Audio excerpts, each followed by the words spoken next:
I wish I could have saw Ken on a bigger screen when that came on. That was rocking, man. That was rocking. What's up? Pretty good intro. Hey, George, you're going to have to show that egg card to Ben again. We were talking about that this morning. Yeah, so that right there, that card. There you go, Ben. That is beautiful. So this card right here, like I made a video opening it, and man, I was so happy. You'll see the video eventually.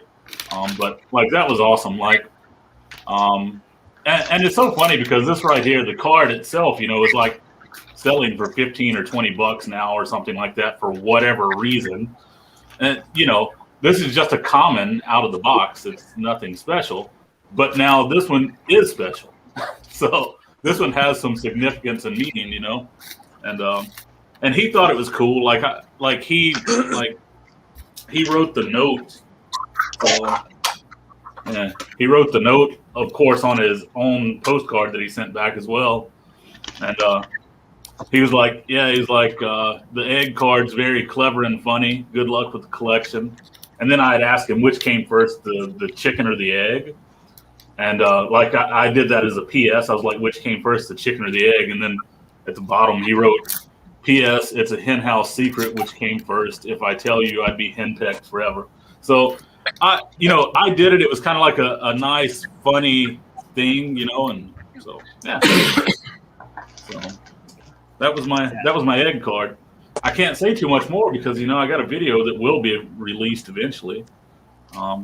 So I took my Twitter hiatus, or not Twitter, YouTube hiatus. Everybody's sorting, sounds like. Good old time. I'm going through the stuff Herman sent me. This is awesome, man. Thank you. Right.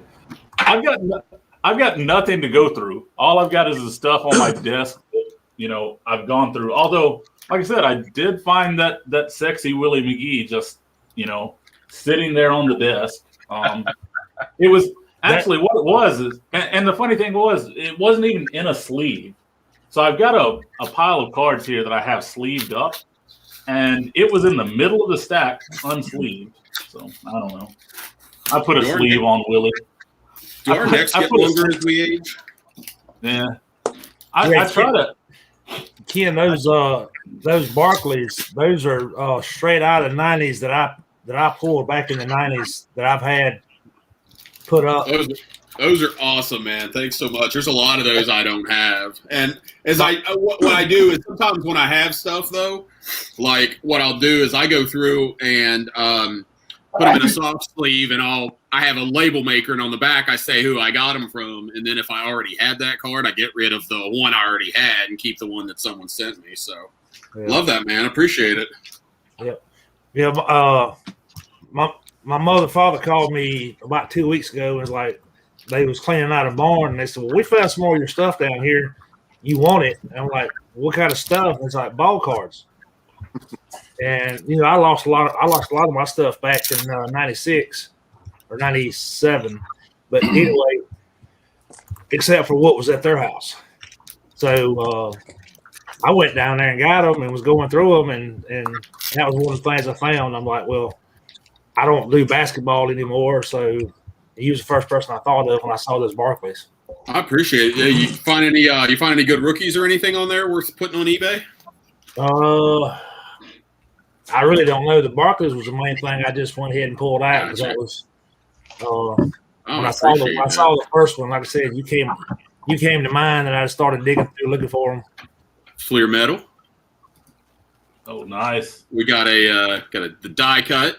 The die cut version. I'm not gonna do all of them, but we got the Bowman's Best. I'll tell you what was cool, and you had shown me this one was, I guess this is out, and you can confirm, not basketball, but this is out of the Topps sticker packs. This is the Blackhawks mascot. That is pretty damn awesome. I've never seen anything with him on it before. Yep. More metal. Good stuff. I appreciate it. So, yeah. Hey, What's Herman. going on, Mark? What's Hey, happening? Herman, can you give me the big screen? I want to show you guys 5 cards, and then Yeah, sure. that I forgot to show yesterday. All right, so I got a throwback threads, dual relic of Burley. I already have these. I'm collecting all of them. This one is a 50. Triple relic with Carlos Lee and Magglio Ordonez. That's nice. Dual relic, I think Bat and Spike, leather and lumber. This is similar to the one I showed yesterday. This is, I had not seen these before, and I bought one. Gypsy Queen with the coin. Have you guys ever seen these? Yeah, those are sweet. They're expensive. Yeah, they are expensive. This is 05, 305, and I'm about to show you guys the most expensive card I've ever bought. What year is that out of? This Gypsy Queen is 2013. Oh, Okay, okay. 15 maybe. All right, guys. I spent after tax. I spent $400. I bought this on eBay, and after tax, I spent $400. Nice. Oh, that's pretty. That's sweet. Yeah, when I saw the price, I'm like, oh, this guy's nuts. But when I looked at all the comps of other cards of players similar, I'm like, well, I think I'm gonna have to spend the money. Yeah, that's awesome. All right, cool. Hope everybody's doing okay. Hey, Yeah. Bo. You good? I You got Bo enjoyed that video. muted. Thanks. Like, yeah, Bo's over there muted because he's over there still eating his steak. I saw that steak. Yeah, He looking nice. he's like, I'll be a little late. Just pulled the meat off the grill. Yep, Yeah. yep. What's Herman, up, this guys? one's for you right here. Hey, Bo. Nice. So There you go. Oh, okay. Cool. I I got another one. actually So I actually just looked and I noticed like what that stack is that I found my unsleeved Willie in. Make sure to sleeve your Willies, everybody. Whoa, whoa, whoa, whoa. So This is a family show, damn it. the stack that I found my unsleeved Willie in, that was a stack from Bo, actually. And then I just, it's on my desk over here to the side, and I was looking at it, I saw this. So I bought the other one of the Pujols. So this is Pujols from 2007 Upper Deck. So this is Series 2. I bought his 2007 Series 1, which could be one of the greatest cards ever.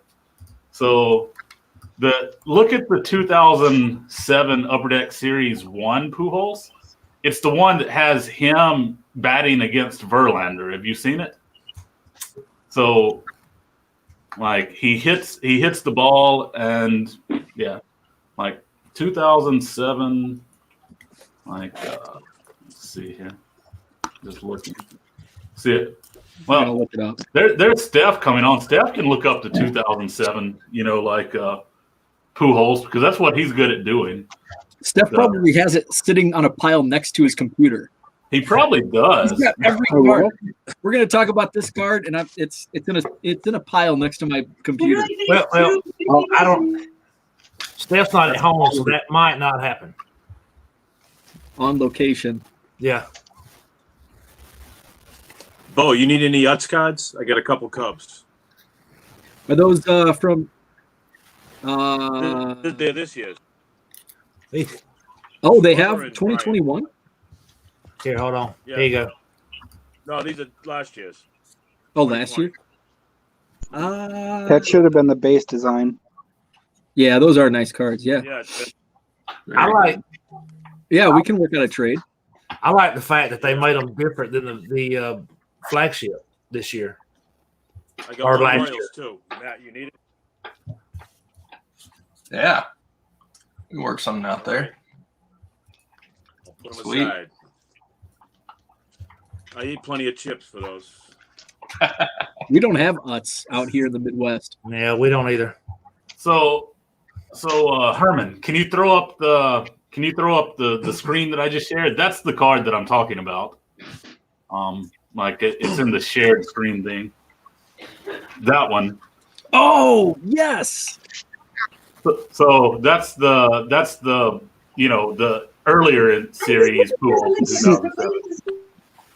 So Who's yeah. the Shoot me that card number, and I'll edit in the other two players. The card number is number 443.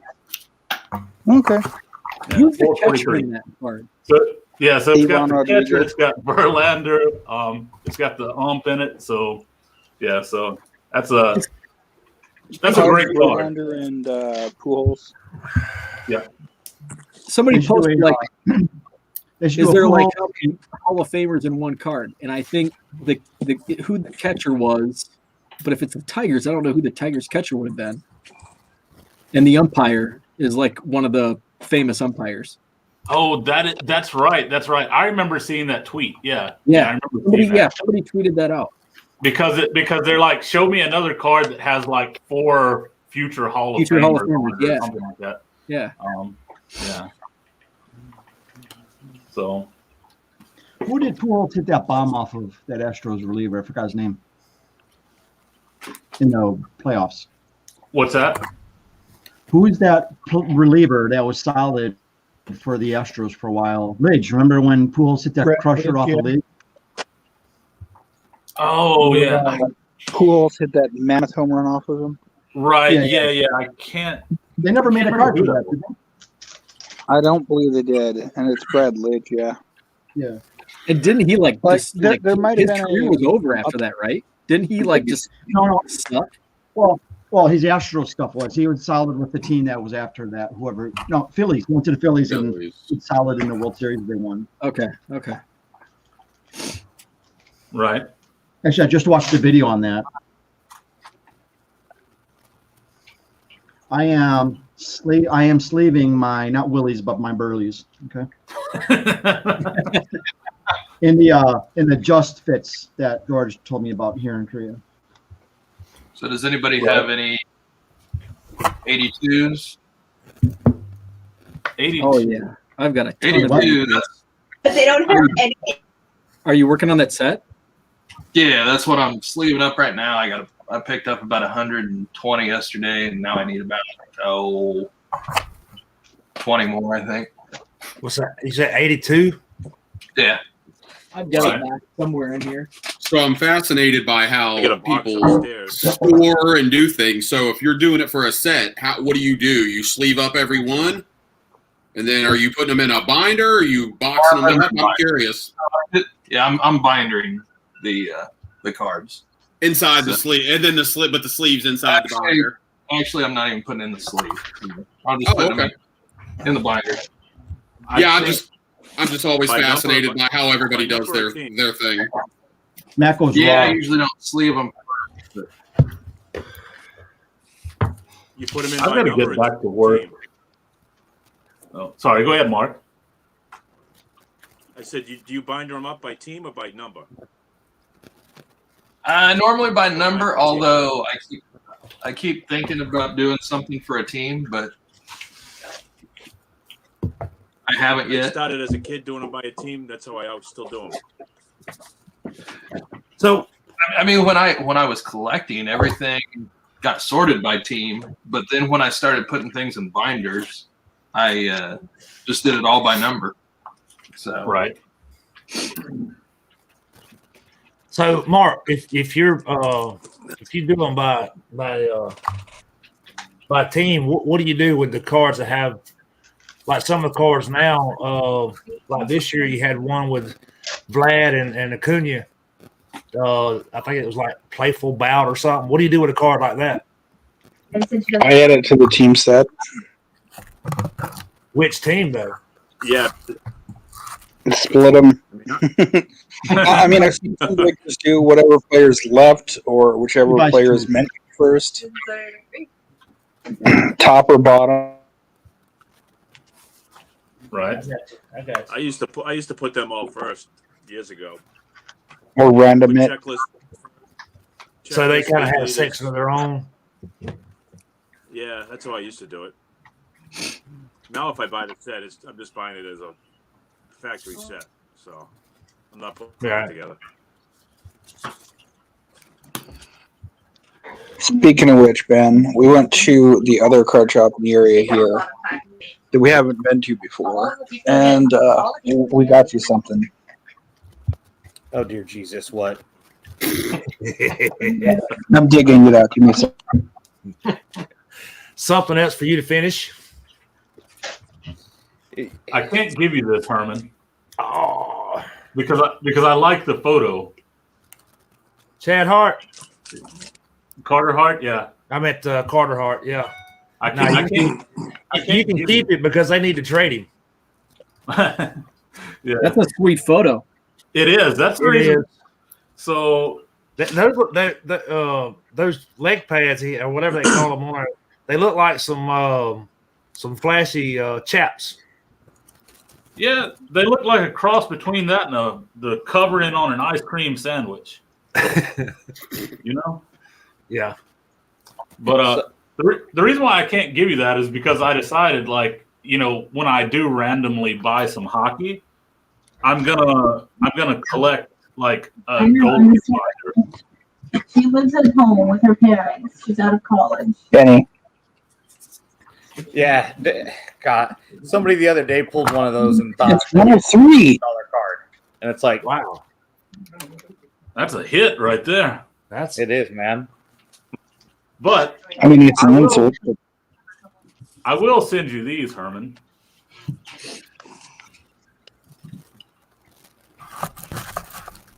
nice. Young Guns. Young Guns. hey, portrait. Yeah. So I will send you those. What are those out of? Is that this year's Upper Deck? No, No. these are out of Series 1 from last year. Last year. Okay. So I've I noticed. think that's last year or the year prior. So what? Yeah, push the button. I said I think that was last year or the year prior. Yeah. This is 2019-20 Series 1. I've noticed Okay. over the last 3 or maybe 4 or 5 years that Upper Deck tends to use that. They're using that. I don't know what you want to call it, ice blue, light blue, a lot more, and I think it just Right. it does. It looks real good on those Young Guns, and it kind of gives you that.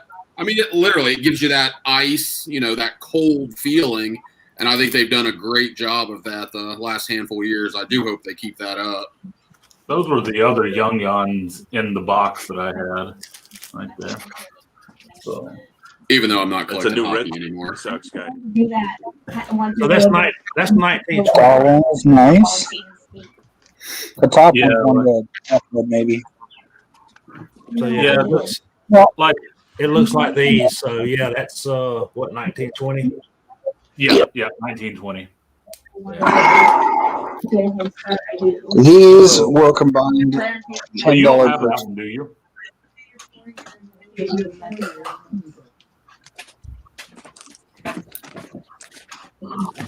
It's just me on the full screen. There we go. We're back. I'm gonna rip a pack of Yeah, there's 89 Star. What are you drinking, Bo? Blue Moon tonight. Who's on the front of that stuff? Let's to the front. Stephen Kraft The tattoo okay. artist. Oh, okay. and where does it go? Oh, nice. Number 25 and Bass to 75. Did you buy those as singles or did you rip those? Singles. So those three and this number to 50 were $10 at the card store total. Nice. Now, what'd you have, Bo? I've got some 89 Star minor league. Nice. I get a pack of that up. So I just want to see like some of the names, some of the hot names. It reminds me of like Heritage Pack is what it looked like. Check this. So Rod Morris is the first card. Second card. How about that collation? Thanks, Tom. Steve Avery. Steve Hey. Herman. Oh, nice. There it is. John Hudak. I think he played for the White Sox. Yeah, that's the White Sox uni. Sarasota. Yeah. Astros too, I think. Tim Dell, Phillies. Ed Hartman. I don't know. Is that Pirates? Can't tell. Yeah, it looks like it. Yeah. That's a pirate. Is that Moises Alou? Yeah. It is. Pirates. Wow. Nice. That's the hit. Yep. Sean Hathaway. There's a Cardinal. I Yeah, thought it that's was the Cardinal. I thought it was the Avery. William Love. Yeah, Avery was a good hit. Another Cardinal. Another Cardinal. Yeah. Rick Becker. There you go. How about Nice. that? Moises Alou. Got a loaded pack there. I'm gonna sleeve him up. Don't All leave right. it, sleeve it. All right, I got a question because a lot of you guys are team collectors. Yep. So as you went through that pack, you pointed out that one was a Cardinal. George is a Cardinals fan. Some of you guys are team collectors. Some more hardcore. Ben, I think, is a little more selective on his A's.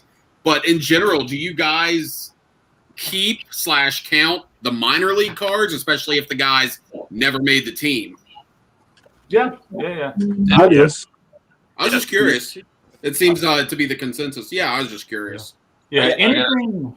I try to pick up the minor league set from each of the Royals affiliates each year. The only thing I chase as far as is trying to make sure I have one of everything is the base flagship.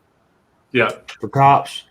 I mean, if I come across like a Panini or something like that, and any of the others, I got a box that I put them in. But as far as trying to accumulate the team set for every year, Topps, Topps, Heritage, Gypsy Queen, and Allen Ginther's the four that I go after.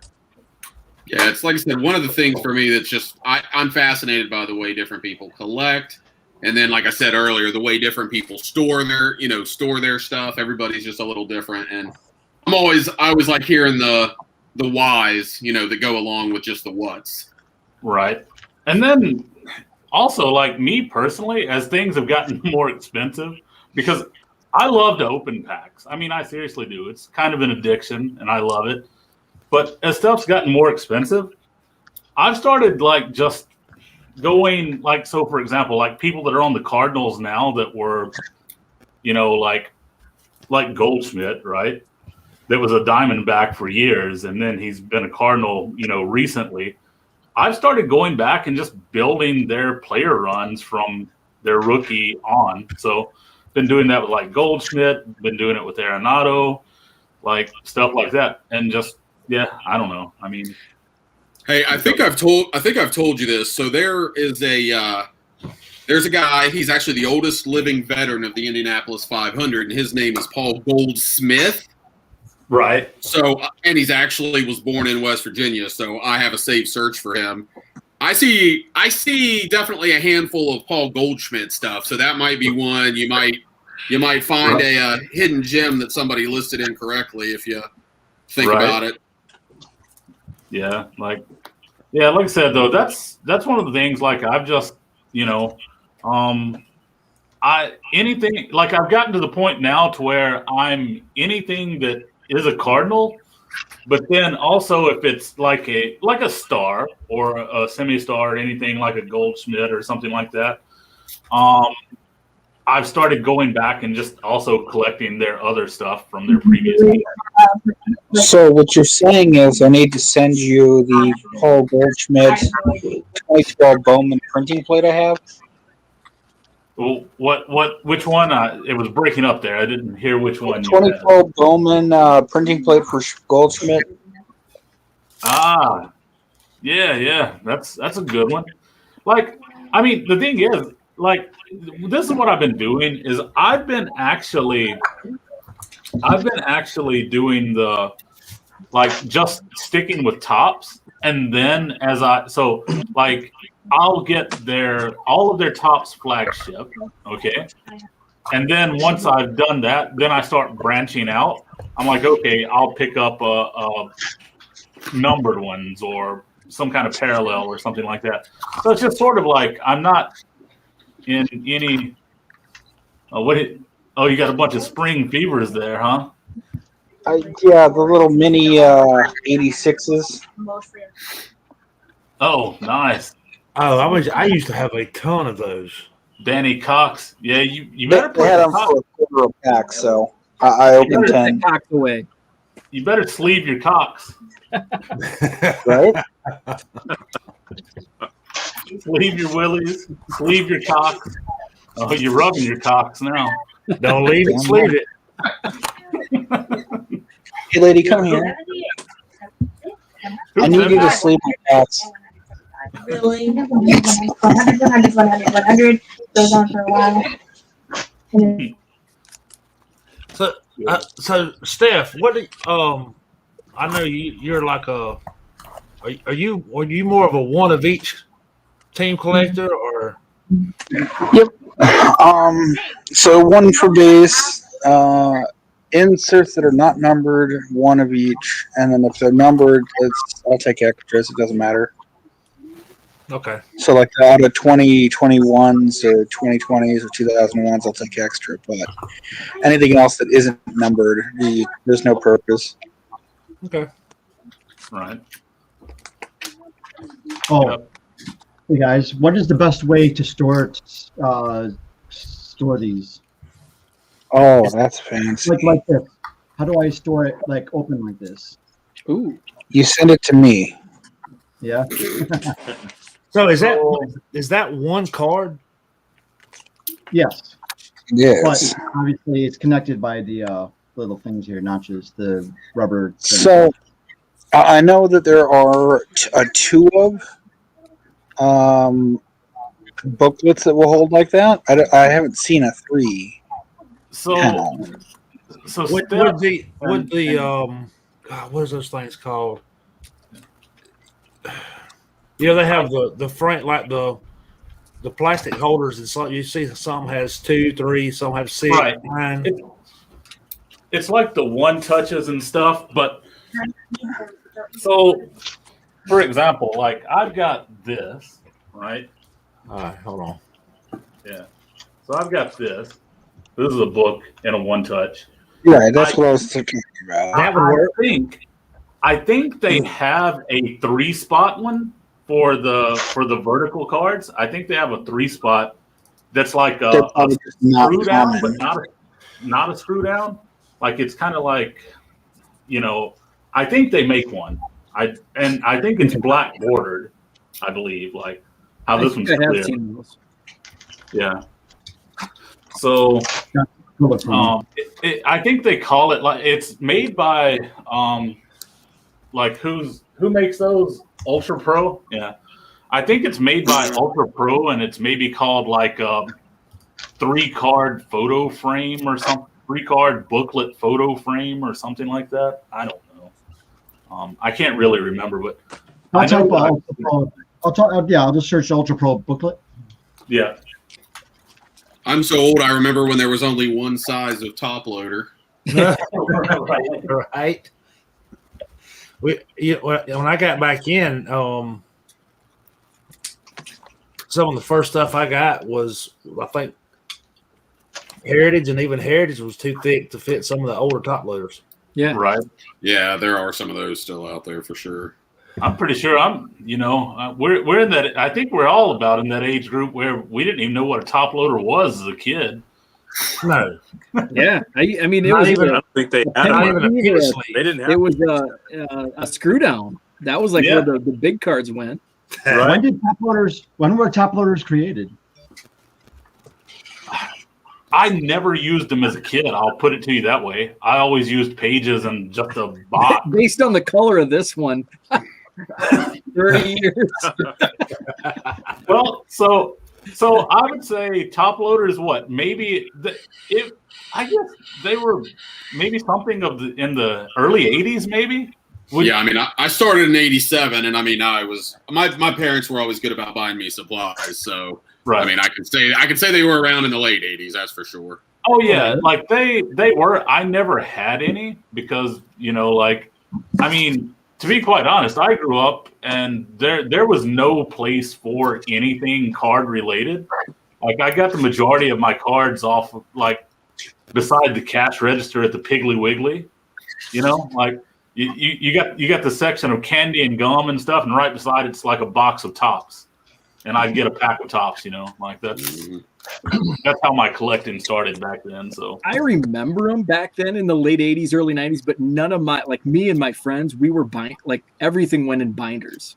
yeah, same. We weren't doing card savers or top loaders. Everything went The closest I got to a top loader back then was these crappy cases right Oh, here. I freaking hate Herman. I gotta send you a box of those. You know I've had these so many of those. Oh, I These- hate them. these crappy hinged cases. You know, if penny sleeves fit in them, I would love them. Right, But exactly. penny sleeves don't. You can't put a card in a penny sleeve in those. So Right. You know what I found that does hold the penny sleeves? It's not as secure. So I have bought a lot of stuff off DMN Takeover on Twitter, and he a lot of times will send stuff in those deck boxes. Oh yeah. And the sleeves, and I mean, yeah, they're super thin, but you've got that many cards in there anyway. I mean, you're not going to bend it in half. Right. So, but yeah, they do fit in those, and I haven't bought any, but I've got 2 or 3 of them because of him, and I do kind of like those. Huh. I did the tops in the living set comes in these, and they kind of fit, but I just don't trust it. Did you get any today? I got like 2 of them I got today. 3 of them today. You got how many? 3 WWE living sets today. What did you get? Because I got 9, 10, 11, and 12. Did you not have 8 and 9 yet, or 7 and 8 yet? They may have sent me 2. I'm wondering because I had 1 through 8 because they're I'll in go my get 'em. portfolio, but I was actually about to open these anyway. But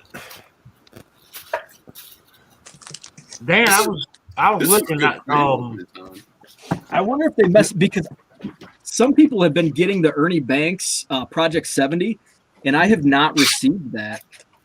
And I don't think I should have gotten 3 of these WWE cards.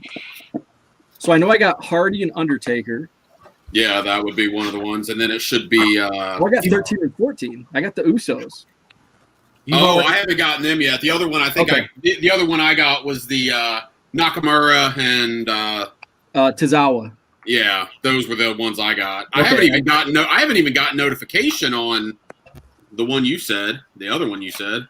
Hey, The Usos. so you've already got the Undertaker? Oh no, Usos. I may have already had those. Usos are 13 and 14. No, I haven't even gotten notification on those. Hey, Huh. Thanks, Tops. That's right. all wrestling. Talking wrestling. So you've Yeah, I already got Undertaker and Hardy. Bo, you've already got your Undertaker? Yeah, it came today. Was that not just released like 2 weeks ago? Or less? No, it would have been like 3 weeks because the Usos were because Undertaker's 10 and 11 Oh, okay. or 9 and 10. I hadn't been keeping up with it, but I thought you were just talking about it a couple of weeks ago about ordering it. So Yeah. So it almost feels like, and I mean this isn't early on because we're only I've only got the first 6 weeks worth, but it does seem like they're almost coming in like printing in 2-week batches instead of printing weekly Yeah. when it ends. The last couple times I've gotten them within like a day or 2 of each other, and today, like I said, I got 2 of them. I mean, if you're going to do that, then hey, Tops, why don't you just lower the prices a little bit and not ship 2 packages that I'm going to get on the same damn day? Exactly. Okay. Okay. Yeah, those. So these are actually really awesome for putting sleeved cards in. Just Pokemon deck boxes. Okay. Those also make good transport for card shows. You want to, Right. if you're only planning on buying like 100 cards or something or whatnot. But What's a card show? Tell me there was one about right it. there by you last week. What's No, a safe I card? was saying earlier that No, that was a sneaker dickhead fest. That's what that was. do you we go into the card show. have you ever used Bags Unlimited or checked out their website? I have seen Ultra Pro has pages for dollar bills like that. KBO. The Bags Unlimited, no. I think the only time I've really heard much about them is I think they had something with Dub Mentality at one point. Like I think he was, I don't know if they were sponsoring something he was doing, but it rings a bell. But I haven't even heard of it. I haven't even heard that name in a while. It used Someone to be pick 'em out. it used to be a good place to pick up supplies and stuff, but I was just looking because I was looking. Hey, Benny. I've seen the cases that I was trying to tell Dan about. There are 3 Look to your left. 3 frames in them. They're black bordered with 3 separate selections, and it looks just like it would fit what he's got. But I was just on their website, and they've reduced their what they have for sale by probably 75%. Well, sure. I mean, is that a reduction or is that just availability? 'Cause Well, I'm obviously thinking they probably went through and took a lot of it out because of the shortage and everything. So. Yeah. George, what are you doing? Getting ready to go to the car show. Is that like $5 or? Is that Got my you got your case. cash? Got my cash. You know, like crack this bad boy open. See that it's like empty. Oh, you finally got cards in there. Nice. Yeah, I got some cards in here. Like, there's a Stan Musial in Man, there. the man. There's a Kong Daiko. Are those your Korean? Is that your Korean roll? Oh no. Like, yeah. Oh, that's my. That was my graded purchase while we were here. Nice slap. There's a 53 in there. You know, I do collect Chris Carter on the down low stuff. Fancy. So, hey, Bo. So, I got to figure out where I'm going here. Z-Folio was That looks 1 good. through 12. Yeah, they look good with those white borders. The black backgrounds on the Z-Folios look really good. So, I was thinking about That's- doing the Michaels 20 card frames. So I mhm. think I might put the first 20 in one of those frames. But I really like that folio. That's pretty Right. smart.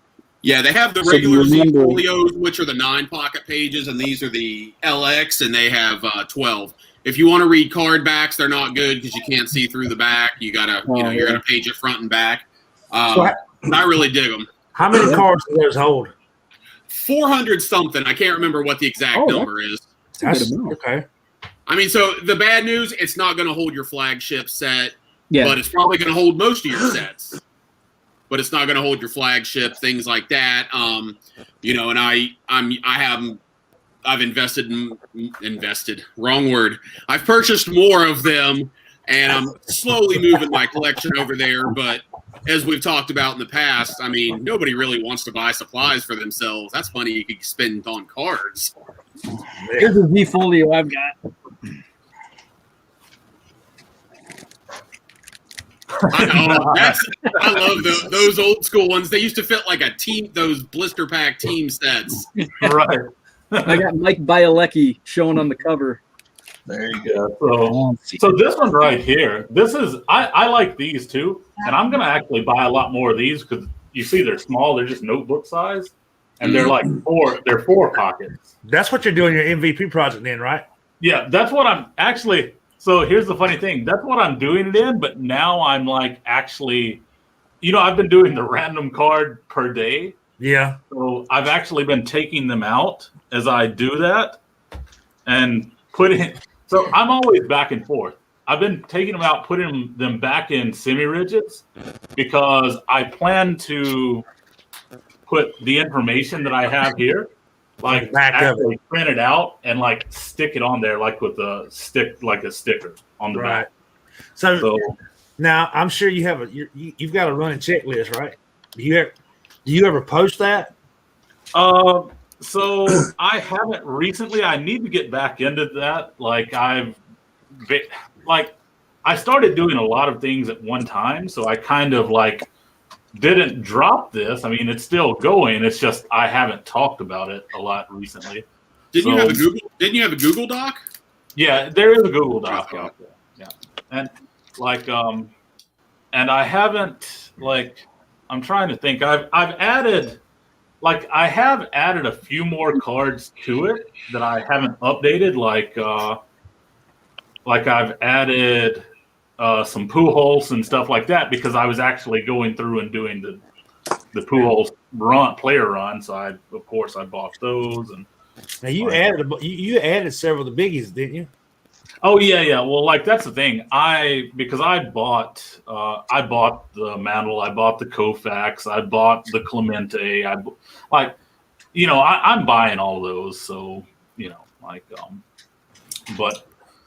but like I said, so I've started going through and taking them out of the binder and, like I said, putting them in the semi-rigids because I want to put the information on the back actually, but I do want to buy more of these because these right here are pretty dang cool for just like single player collections. You know, because Matt, 7-Up set. Yeah, was pulling out an old binder. Is that 86? I think 85 maybe. 85. 85. Right. 7-Up. Had a couple of those odd sets in there. Here's the here you go, Herman. 85 Hostess Braves. Oh man, nice. But by the way, Mark, from 87, those pages, are those 80s pages? Yeah. there's Mark right there. He's sent. We still haven't received. I don't think it left New York yet. Has it left New York? Man, that's it's like Mark sent. We haven't received. Boston to New York. And is that worth anything? Is that the 81, 82, or 83? Randy, good. 82 grannies. That's the 82. Yeah, the 81 Henderson is super expensive. Is It's it? super hard to find. I think 83 did an actual autographed version and a non-autographed version. hey Diego, thanks for joining us, man. I And got a 80 question for you guys. Got a 84 question. became Mother's Cookies, just so you know. Okay. Hey Ken, I think we got Diego in chat. I think we picked him up from the shout out Monday. Yeah, he used to be on, and I mean, most of you guys know I share a lot of videos on YouTube, you know, throughout the day because I listen to YouTube videos while I'm working and I'll just pop over and share them. He had a channel a while back and stopped, and he's been posting some of his old ones, and then he started posting again, but he's a good dude. Phillies fan, so, you know, don't hold it against him. But good dude. So go check his channel out if you haven't. That's his channel is Diego Torres Jr. Okay. All right. But yeah, I've noticed him getting in. I've noticed him getting in and commenting on some people's stuff. You know, some of our regular little group that we have. So it seems like everybody's pretty much welcomed him with open arms, and as they should. He is a good guy. Okay. Yeah. What you got, Dan? All right, so this is the vault boxes that I bought for the semi-rigids, which I put in the Just Fit sleeves. Now they're in here in order. They're in order by year, obviously brand, etc. I put them by year and brand. Now my question is, should I? What did I just do with them? Should I put autos with their base and parallels, or should I put autos in another box with just autos? Should I put them in the matchings when they match together? What would you guys do as a player collector? Would you put the autos with the base and parallels, or would you put autos separate? Set stays together. I mean, I want everything that looks similar to be similar, but also at the same time, again, and this goes back to, you know, how you collect. Personally, most of my player collections are actually in binders, so I can see all of them side by side. Oh, those were graded, weren't they? No. Oh, those aren't. But okay, yeah. So I mean, I put mine in binders, but yeah, I want to see like the base, the blue parallel, the red parallel. I just like to see them all side by side. That big look. Yeah, thank you. That's what I was planning to do. Thank you. Happy to be of assistance. Yeah, and we got a comment in the comment too, kind of saying the same thing. Matching the auto with the base looks nice. Yeah, I agree. Yeah, obviously. I mean, I what few I have, I put in a separate place, but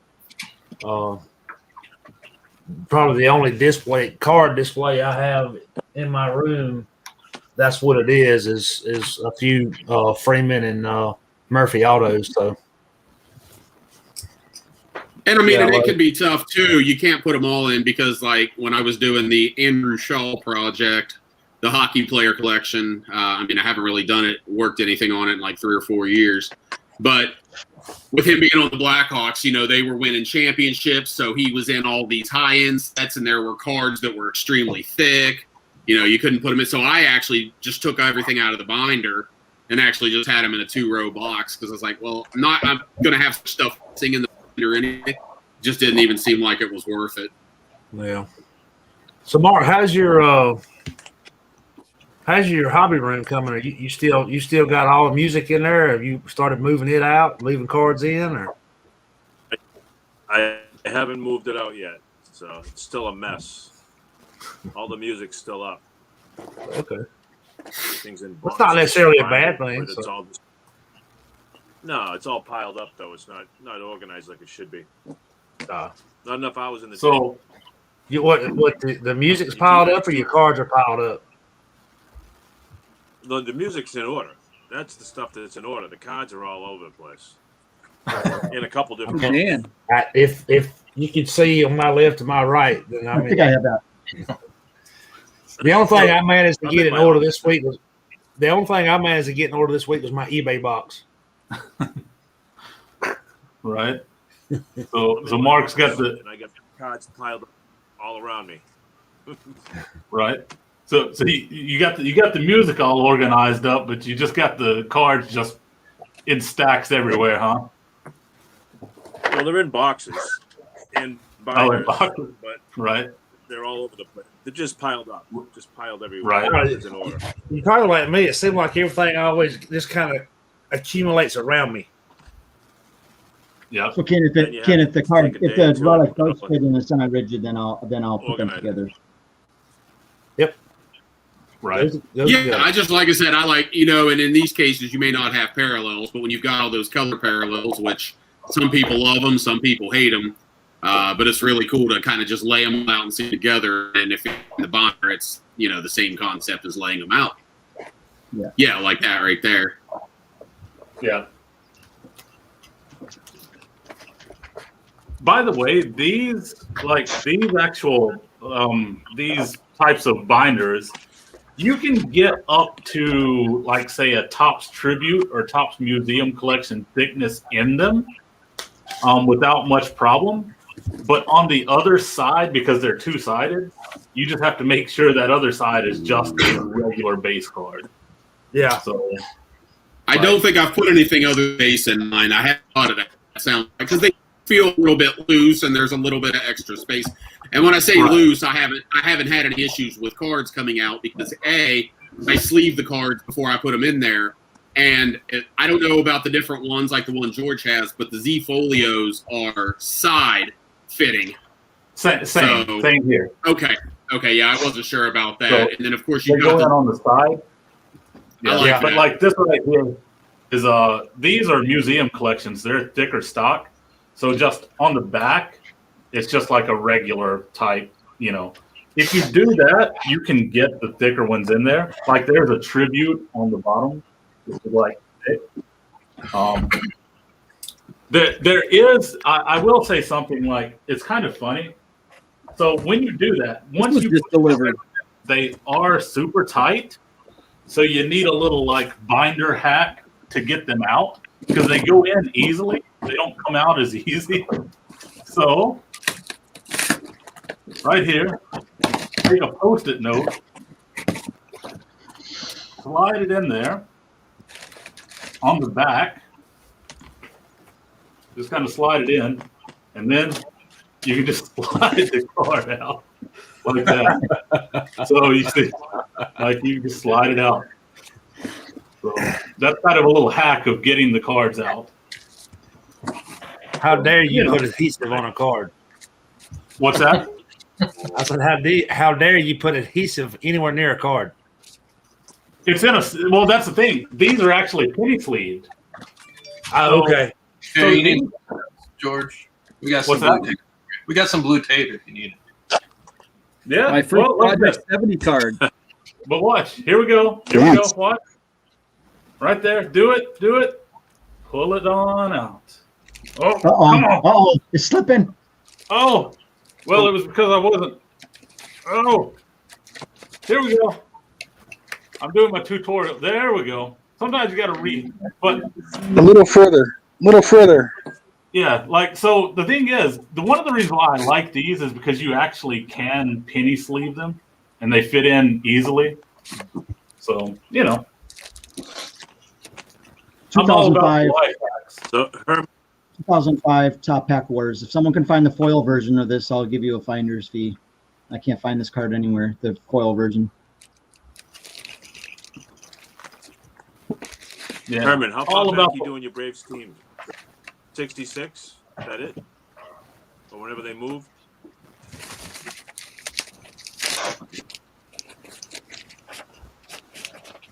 Here we go. Here's the money. Oh, nice. You got that gold 1 of 1 in there? Money shot. Oh, so you did get it. Oh, yep. It literally was just delivered. I just walked upstairs and I heard my dog barking and I heard the UPS truck. I have that. That's one of my superpowers is knowing the sounds of the UPS and the mail truck. Right. Yours is delivered with UPS. Yeah. Yeah. Or well, it was delivered by somebody. No, it was USPS, but it wasn't my mailman because my mail was delivered at like noon. So I think what it is I think in their shipping program, it's kind of like it goes in either direction. If you choose like their regular shipping or whatever. Uh-huh. So for example, we have UPS here in Korea, but when I order from Topps, it originates with UPS, and then when it gets to Korea, it's with UPS. But once it's delivered, it's actually delivered by the Korean Postal Service, which is, like the same as the U.S. Postal Service. I mean, of course, they're different because they're different countries, but it's the same thing. So basically, it just changes hands to a different delivery, halfway through or whatever. So. Right. We get a lot of that too, where stuff is shipped UPS and it gets dropped off at our local post office and then brought out. So yeah, right. Yeah, I guess they have like an exchange agreement or something to like handle, packages. What kind of dog do I you see. Havanese. have? Havanese. Yeah, I heard the dog barking, so I figured because I knew that something was going to be. I also am expecting the mega boxes that Target had this week. The top Series 1 mega boxes went on sale. Interesting. So I bought 3 of those, and they were supposed to be delivered today, but it was one of those like transfer. It went UPS, but UPS sent it to my post office, so it'll probably show up tomorrow. We get a lot of like Amazon stuff that's delivered on Sundays, so it'll probably be delivered tomorrow. And then my Heritage blasters, I think, are going to be delivered Tuesday. Right. So your Heritage is going to be delivered Tuesday. That's what the tracking says. Yeah. Oh, so yours is already out for shipping. Yeah. Yep. Where did you order from? Target. Oh, the blasters. Yeah. Yep. Oh, okay. Yeah, like so. Bo, did you see today that your one of your prospects? Hey, Zeus Camargo. Yeah. Wait a minute. He was gonna have some. They got to pay those guys more. They won't be dealing drugs. And so I heard, I haven't read like the story, but somebody told me that he was only like, he was just like the in between guy. He was the middleman. Like he was paid $500. Yeah. To just like bring it from point A to point B. Right. Talk about going off the rails. Yeah. Like $500. That's insane. Right. Yeah, like I saw that this morning when I woke up. I was like Jesus, because that was his name, right? Yeah, Jesus Camargo. Yeah, I was like Jesus. He's not a big loss. He wasn't a top 30 prospect, so he's not a big loss. He's not a big loss for the organization. Well, God knows he needs that money. I think he was an international free agent. I think. Yeah, he wasn't a $1 million guy, but he signed Right. for a decent, several thousand. Yeah, that's what I read. I read that he was like an international free agent signing in 2014, I think. Yeah. And I'm like pretty like I follow the prospects in the minor leagues really closely. And he was like I've heard of the name, but I like don't know anything about him. And then when I saw that he was signed in 14, and it's like, oh shoot, he's Right. Looking at Baseball Reference, it looks like he last played for your A plus in 2019, but he played in the Mexican Pacific Winter Leagues last year. This year, Right. so I don't know if he's still affiliated or if he's been released no, he was still with the team. I think he was or he's I think about he to get was- released.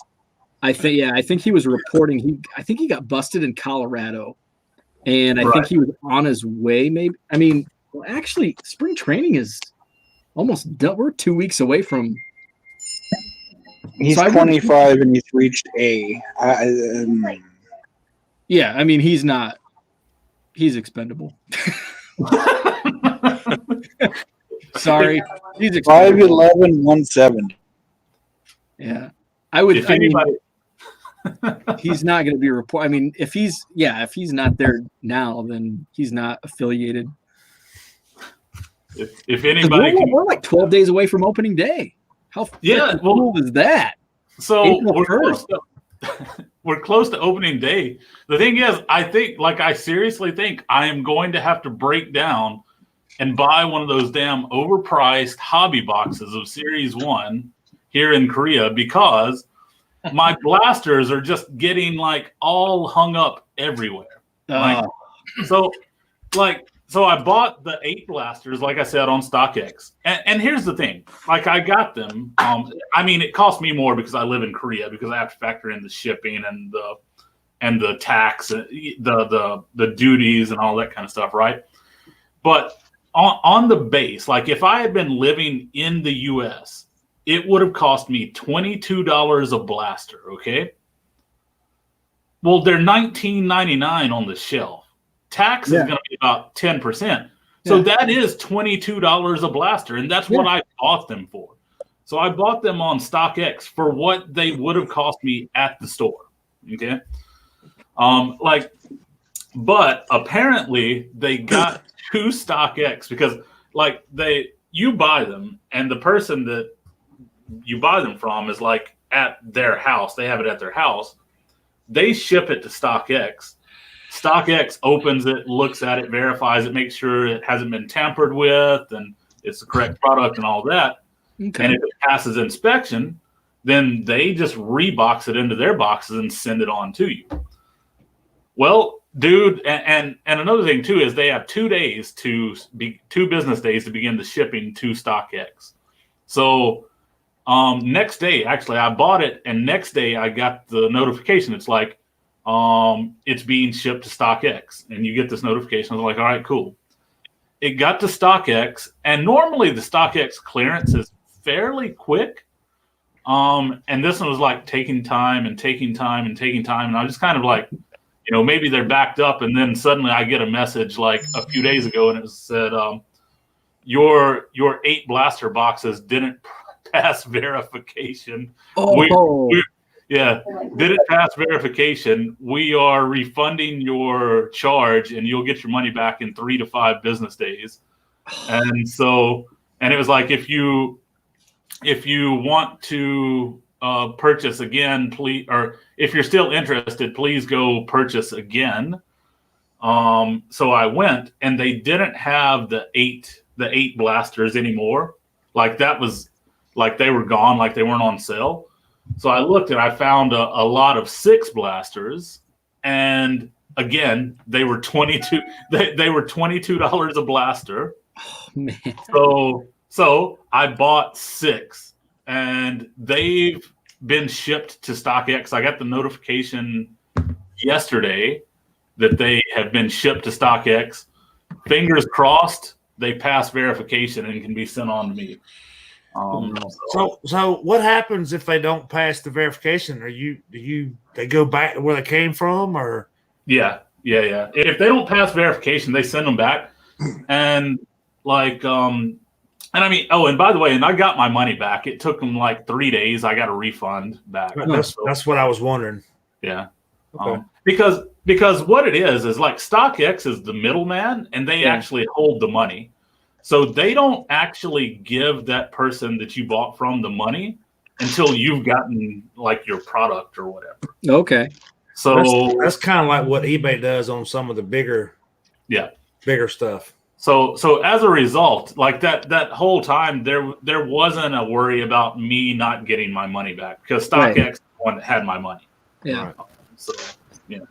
And yeah, it took about 3 days, I guess. And I got I got a message yesterday. It was like 2 a.m. in the morning.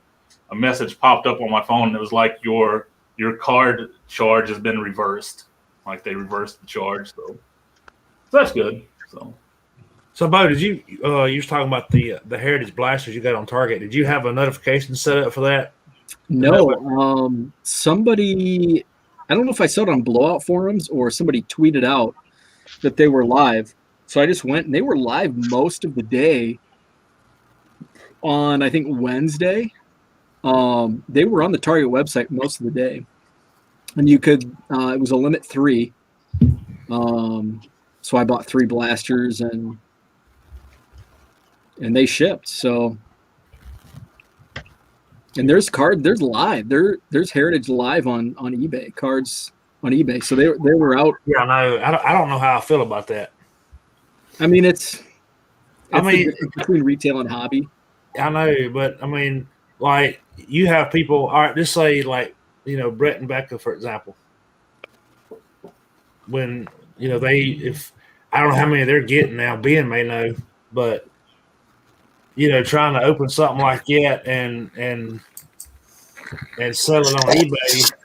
Well, if you don't get your hobby boxes until 2 or 3 weeks after retail comes out, eBay's already flooded.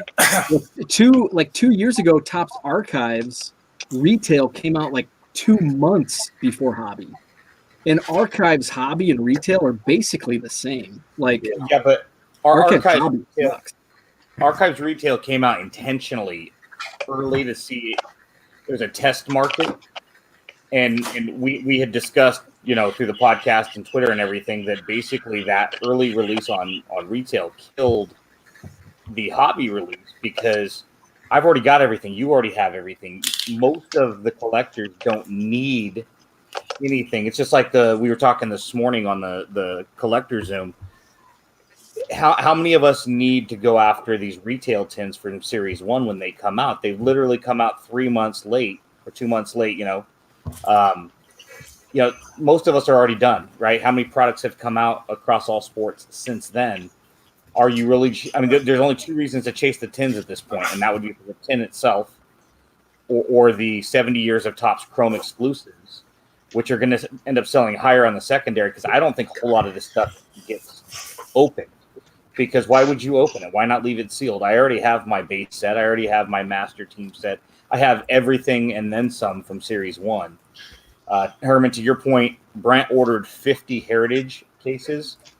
He got 5, and then he was able to get a hold of 5 retail.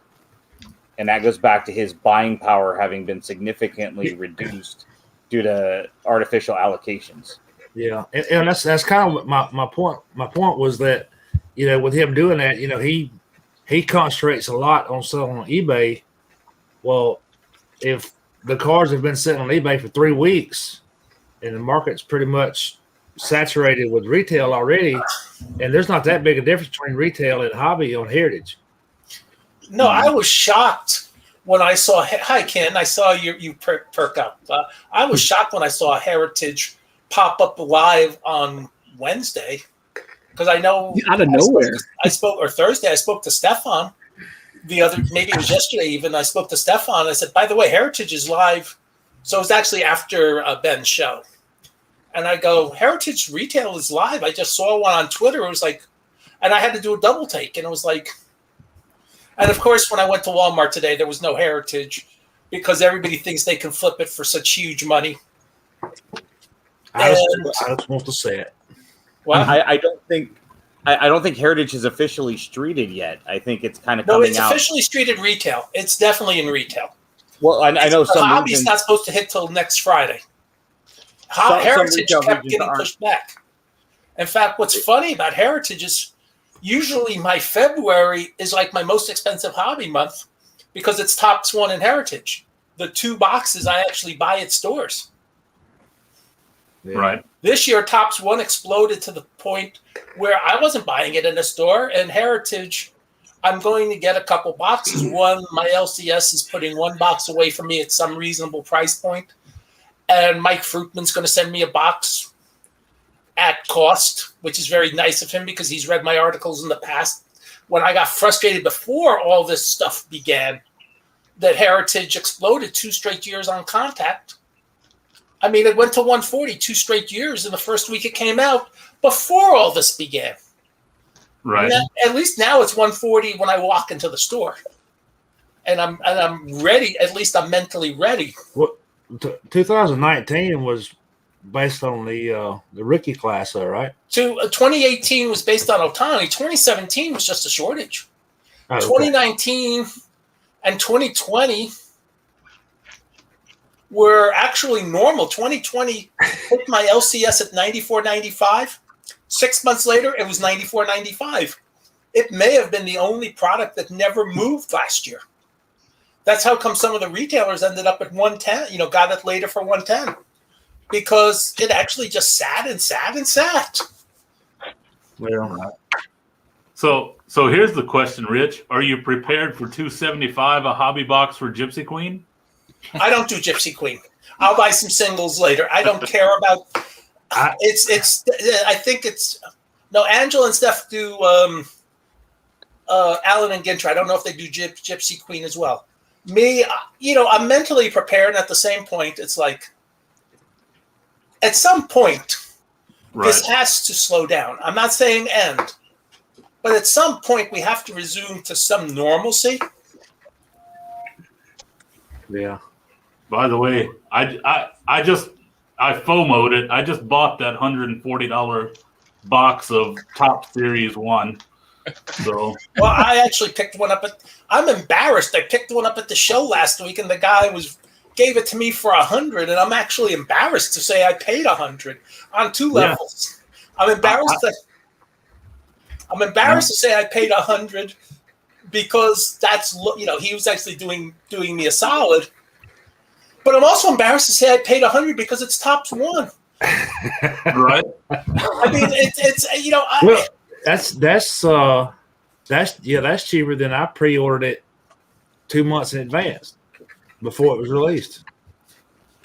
I pre-ordered it 110. I mean, it's just on another planet. And I remember I work full time in this business, and we're swamped at ComC. I mean, we are swamped. I mean, I do not work in shipping. I understand some of the shipping issues. I know Tim's hiring and going 24 hours a day in shipping, and he's doing everything he can to fix all that. So I get if you have a ComC shipping order, we're well aware of what's going on. I am not in that area. I can't help you with it really, but I want you to know that we're not the only one. I mean, look, PSA, BGS, SGC fell behind. I can't wait for CGC to admit they fell behind in their first week of getting orders in. Yep. So, Bo, Yes. did I see that you were promoting a show in your area? Yeah. Great segue because I'm glad Rich is with us. So, Rich, you promote a show, right? Right. I used to promote at a hotel. Okay. So me and a fellow collector here in Madison, I felt the need for a few years now for a different type of card show in our city. So we have decided to promote a show next month. So I would like to ask you, as a show promoter, what are some of the do's and don'ts of running a card show in a hotel? I'll happily talk to you privately about that as well. Sure. But first there are certain things you have to understand. How much does the room cost you? And how much do you think you can get out of it? Sure. And on simple basic level, if the room costs you $500 and you can sell 25 tables, the question is, do you want to sell those 25 tables at $20 and basically just say, I'm breaking even and whoever comes to the door is my profit? Or do you want to make a profit before you open the doors? Sure. And then second, and I don't know if it's you, I've had this discussion with our other people, then you also want to discuss about charging admission. Yeah. We're gonna charge like $1 admission. I always did $1 admission. I had 4 reasons. 1, it made everybody who come in have skin in the game. Sure. $1 is not really a terrible thing to charge. Yep. 2, it let me keep track of how many people came in. And I personally did not charge wives, girlfriends, significant others, kids, even if the kids were the collectors. I did not charge them. They were always on the house, except if I did door prizes, my option was, here are your options. If you want to pay $1 for your child or your significant other, you'll get a door prize ticket. Mm-hmm. But if you don't want that, I won't do that. So if I happen to know Kin's wife's name is Crystal, so if Crystal came with Kin, and Crystal was just going to walk around to support him, and I would give them that would be as the option. Third, it helps defray costs. I mean, if a vendor doesn't show up, your $1 at least helps you in a little way defray your costs. Absolutely. And fourth, I never had to use this, but I always wanted this in my hip pocket. The $1 was actually something that enabled me, and I'm going to pick on Ben, and I know he's not like this, but if Ben I knew Ben was on like a hobby stealing list in Dallas, and I know Ben's so above board that I can say it that way, that I can tell Ben he can't come in if I charge $1. Uh-huh. But if I'm free admission, Ben has every right to walk in the door. Sure. You know what, Rich? I love you too. I used you because I know you will never do that. No, that last point is really, I mean, to fray the cost. Okay, that's fair. You're not making a ton of money on that. You could always donate that. You could always use that money to purchase something as a door prize. I do like the fact that you use it as a general head count to kind of get an idea of what it is. But that last point is extremely important, and I didn't really think about that. The fact that you now have the right to refuse service to people in a different way. I mean, theoretically, you could kick any one of us out if we're all coming in free if we're being, obnoxious or causing a scene. I mean, there's any number of reasons why you could ask somebody to leave regardless. But now it's as a paid event, you do have a different level of protection when it comes to the security aspect of it, the law, and obviously that's state by state. But that's definitely an interesting point as to why you would want to charge. And I never used it, but I always wanted that in my hip pocket. Sure. And then, depending on your dealers, do you want to mix, like I have such a varied mix of merchandise. If I set up with my normal stuff at a show and took my tables, that covered such a wide range of merchandise. I didn't really need, I could be a heavier one way or the other. If you go to Kyle's show, and there's a few vendors like me, like a few other people, we'll call it more normal card show stuff. But I'm going to say 65 to 75% of the material is either the new wax or the hot singles, or that. And for those people, it's just, they're just almost transferring the cards.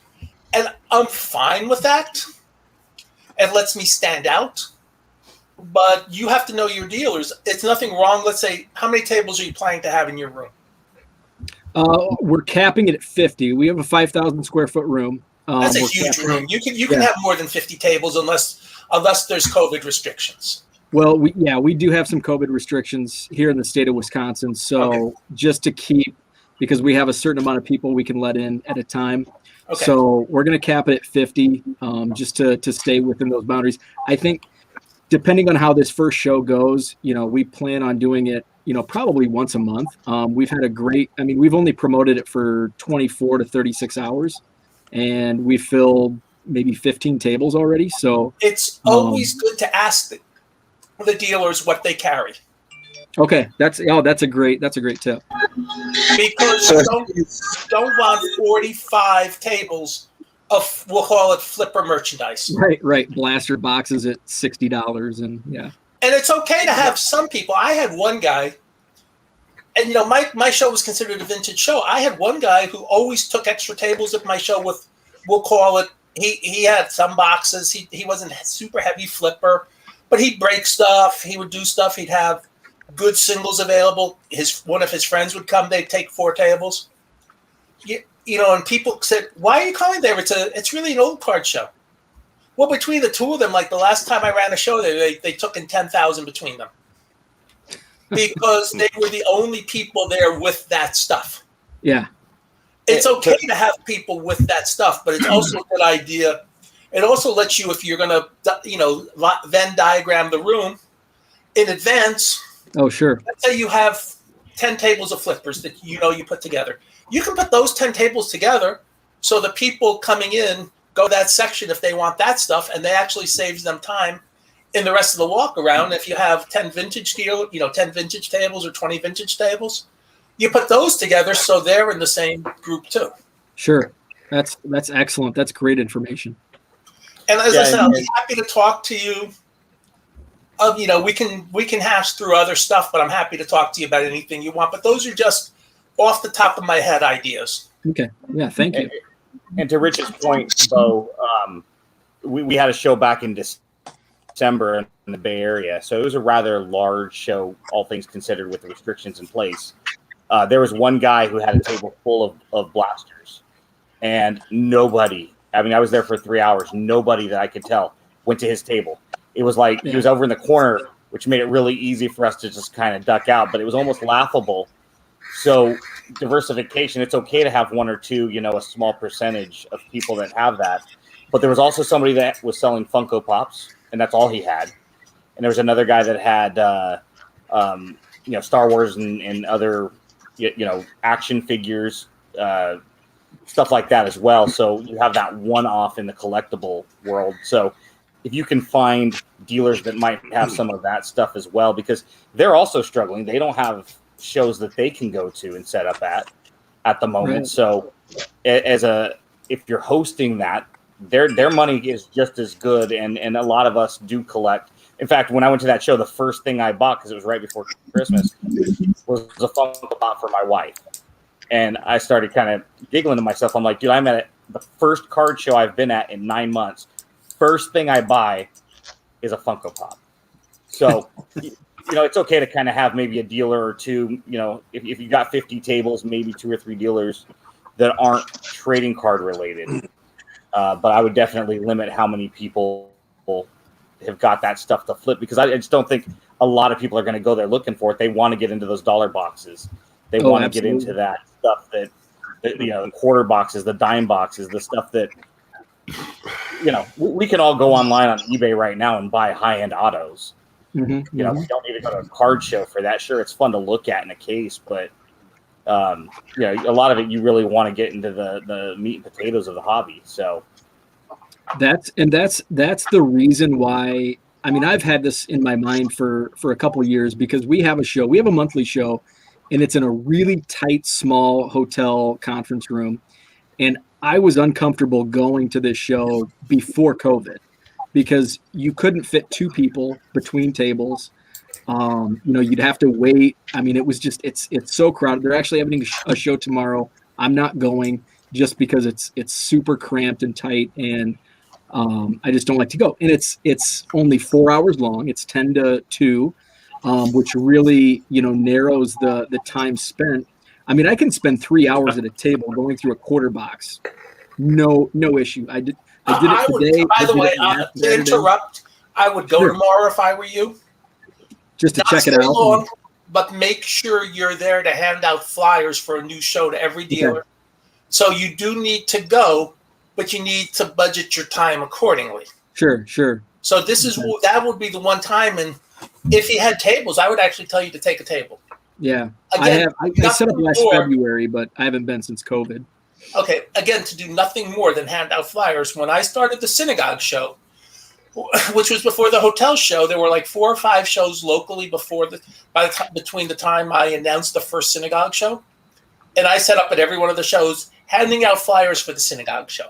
Okay. And this is before Texas state law required us to change what we did with the free cards. We used to just do door prizes. Uh-huh. Well, Texas state law for a nonprofit, you're allowed 2 raffles a year. I was doing 10 door prizes. Ah. That's 10 raffles legally. I was breaking the law with every show. Huh. We ended up having to do bags with a prize slip inside. And that was totally legal. But this is Texas law because then you were actually receiving something of value for your donation already. Interesting. And then, but that's a Texas state law thing. Yeah. You know, but in Texas, if I want to do at my hotel show, if I wanted to do door prize every hour, that's not an issue. Huh. But at the synagogue, I had to do the more innovative way, which is how I ended up with 2 million plus cards in my office and the storage unit. And Raymond is nice enough to keep stuff for us. And I think Raymond convinced Kyle to put some stuff like in the back corner of his storage unit. I mean, we have 2 million cards spread among 4 different places. That's actually 90% of it in the office. what you said Well, about about tax- 500,000 of them are at the office. Oh, Steph, did I tell you we got 5 tubs in on Thursday? You did. Okay. I am working. I'm working feverishly through those tubs, and I got rid of one yesterday because due to various reasons I couldn't sign on till 2 in the afternoon. I had lunch with some friends, and then I couldn't get on before I went to lunch. So I spent my morning yesterday going through a donation. That was fun. So while I got you, Herman, can you share my screen again? Yes. Oh yeah. Because George that was mentioning this card earlier, I saw that listed, the 3 Hall of Famers. and now it's been updated by me to include Verlander and Irod. I like it. Okay, it's Pudge. Okay. Yes. I forgot Pudge was with the Tigers. And I forgot to do that. That's a good ad. No, I got it. They were talking about it, and I saw it wasn't there yet. So quick ad. I forgot. You know what I forgot to do? Speaking of that, I forgot to put the Polanco on the back of the 2002 Pujols card for a long time. Was that the one where they printed the wrong foot players bag? Yeah. 10%. I saw that on Freedom Cardboard. 10% of the cards have Pujols on the back. Mark, by the way, I want to thank Mark Coyle. What did I do? Mark, Most people don't like you. He's Mark like, I ain't listened to said nothing. everything. 68 Yaz bread label. There were people who swore nobody had that item. And I mentioned that on one of the shows, and Mark, within an hour, posts that on Twitter. So I have a question for our resident ComC team here, if I may. What you got? So so you made me think of it based on what you just did with that card. So how does it work to associate in this case, I'm thinking of racing cards. So for information that none of you actually care about, in Formula One, ideally it's supposed to be more about the car than the individual driver, though that has changed in the last 25 years or so. I mean, everybody knows Lewis Hamilton, Michael Schumacher, but it used to be about the car. So some of these vintage sets that have Formula One, they have like Lotus, whatever I don't know enough about cars to do that. But we also know that car was driven by Jim Clark, for example. So is that something that can be added?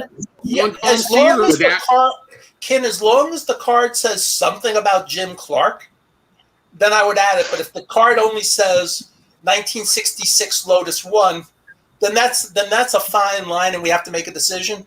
But if the car said this is the car Jim Clark drives, then at least I can make the excuse to associate it with Jim Clark. All right. Well, then I'll Yeah. start Graham, with Graham Hill or anybody like that. Yeah, the one I was thinking of, I think, was a Jim Clark. I'm pretty sure it was one of the Lotus cards, and it did actually say his name on the back in the bio of the car. That's But it Ken, didn't. that's It didn't Ken, say it that's on the good enough. front. Ken, if you send a correction request and it's something I can handle, I'll get it tomorrow morning. Well, and that's one of those things that, for so many, for several of those years, a team might only have one car, so it's clear as day that they have this driver driving it, and I don't see why we wouldn't or couldn't add that driver. One thing. Go ahead. One thing I've done a lot of this year, and we still get them in dribs and drabs. Like I had one come in the other day, Kobe Bryant in background of card. Mm-hmm. Cameo stuff, like the Reggie Smith Cubs. Ryan Sandberg on the 1983 Reggie Smith card. Yeah, yeah. So we're fine with that. More famous people. If there's something famous, or there's a way to differentiate. I mean, there's one that's actually goofed up.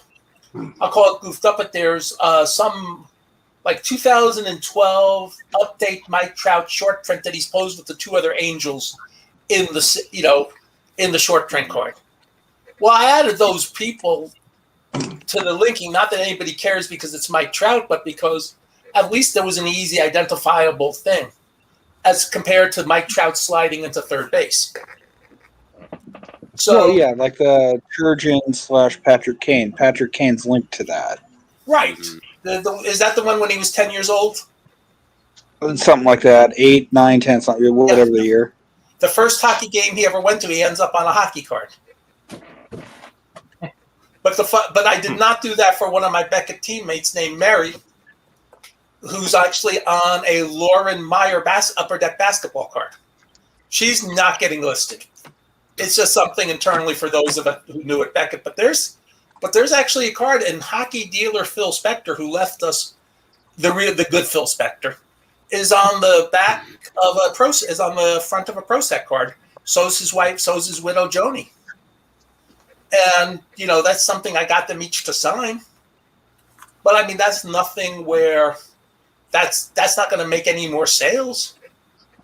Well, I appreciate that info. We've circled around it, but Ken, if it's something logical that will help the sale of the card, heck yes, we'll put it on. How's that? Yeah, that's good because, I think I need to mention that Card Hall is kind of crazy right now. So, I'm zagging and I'm kind of getting back more into the racing and stuff like that. And as I was going through stuff a few nights ago, that was just an example of one I noticed. And I figured it would be, a thing, it would be all right, but I figured I'd kind of forgotten about it. And then since you all mentioned that 3 Hall of Famer card, I thought I'd go ahead and throw it out there. Appreciate it. I mean, we're all in favor of doing anything that helps us sell a card. I mean, that's purely capitalism, but that's also common sense. And the racing database isn't the most up to date, so you'd only be the helping. racing database is probably the weakest of any of the sports databases. And we know that, and we're working on that, and I know that there's still a lot of work that has to be done. And if and when we ever get to normal, I'll start working on that a little more aggressively. Well, and I know all of us have complained openly about how sellers, manipulate keyword spamming on eBay and whatnot. So to Ken's point, and you mentioned it, Rich, whatever helps us sell it, well, whatever helps us find it. A lot of us might look up different stuff on eBay or other websites slightly different when you're typing in something as opposed to like Sport Lots where it's all categorized.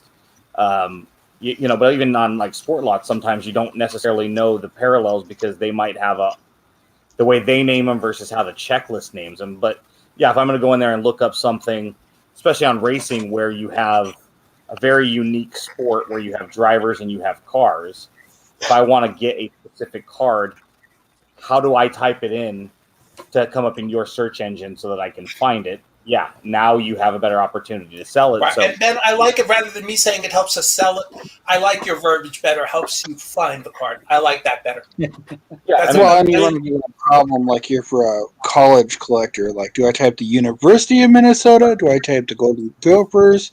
Do I type Minnesota? Do I type all of the above? We are not consistent on those things in all four sports. It's Well, no, but I mean, not even just our database, but Sport Lots, eBay, etc.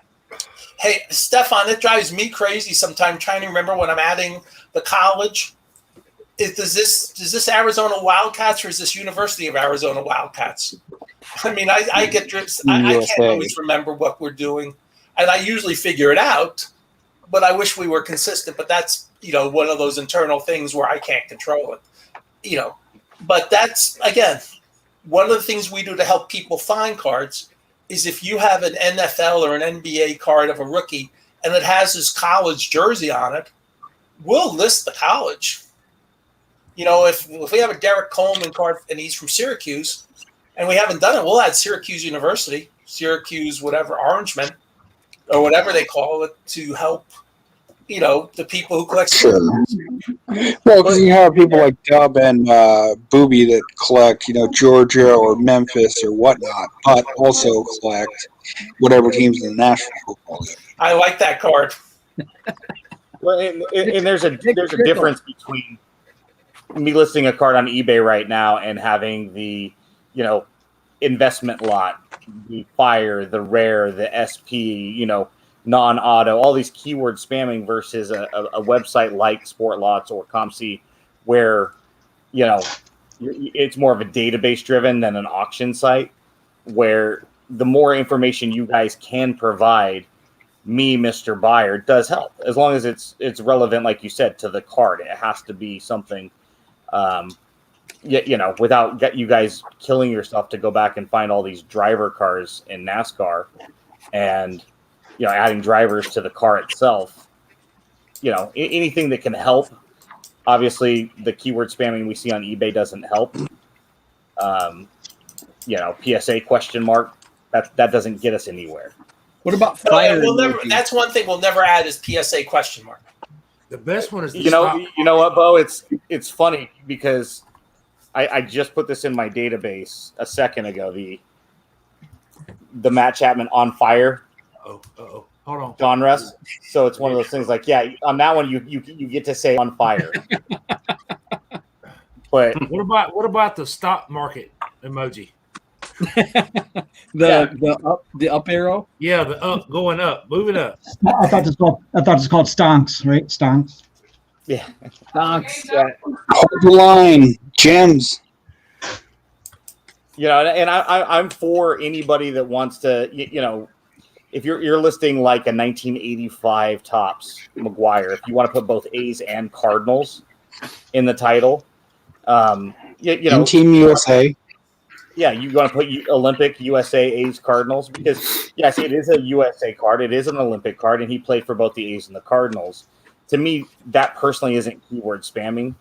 Right. If you're listing an 87 Topps McGuire and you put Cardinals next to it, to me that is keyword spamming because that's not a Cardinals card.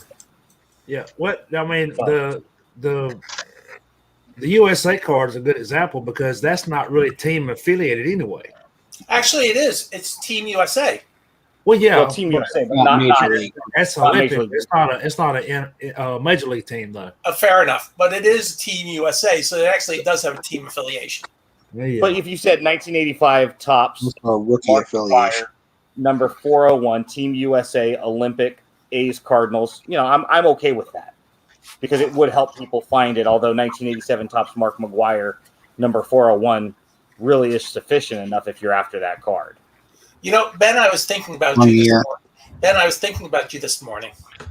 I appreciate that, Rich. And then I promise you it's nothing bad. I was thinking about a collection, about a way for you to collect the 85 rookie and the 87 first major league card. Okay. One from every graded company. You don't have to do PSA 10, but one from, and this way you can get some of the tertiary graded companies too. You'll just pay the common price especially on 85, and you'll have a really cool collection of slabs. You'll have the best, and and the collection you'll get them in. It's not like you're chasing, Jordan PSA 1086 Fleer. You'll be paying Well, more, right? And to that, you got to get the defunct grading card companies too. That's what I'm saying. There's probably 150 different you can get. That's quite a chase. It's I've got a couple of the PS. Just get all the grades in HGC. There you go. Yeah. Just get all the grades 1 through 10.